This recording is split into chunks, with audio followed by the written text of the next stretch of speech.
پہاڑی زبان میں اپڈیٹ سنیے۔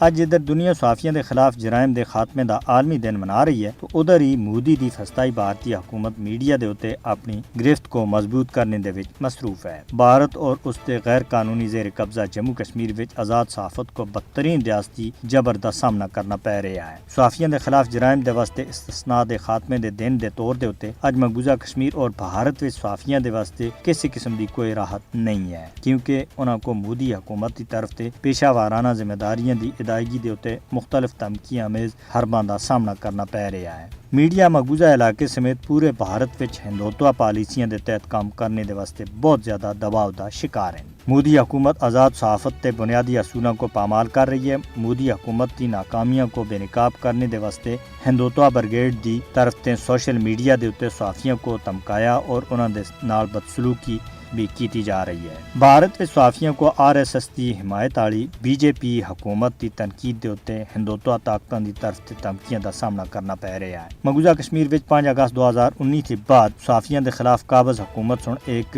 بڑے پیمانے دے اتے کریک ڈاؤن کیتا ہے۔ سچ بولنے دے اتے کشمیری صحافیوں دے اتے سخت قوانین دے تحت مقدمات درج کیتے جاندے ہیں۔ بھارت وچ میڈیا سینٹرز کو BJP سن بدعنوان آخیا ہے اور انہاں کو ہن بھارتی ایجنسیاں چلا رہی ہیں۔ بھارت وچ بہت سارے مرکزی ادارے دی میڈیا تنظیماں BJP اور RSS دے وابستہ سرمایہ داراں دی ملکیت ہیں جڑا ہندوتوا دی پالیسیاں دے واسطے کام کردے ہیں۔ مقبوضہ کشمیر اور بھارت وچ آزاد پریس کو دبانے دے اتے BJP دی زیر قیادت بھارتی حکومت کو سزا ملنی چاہیے۔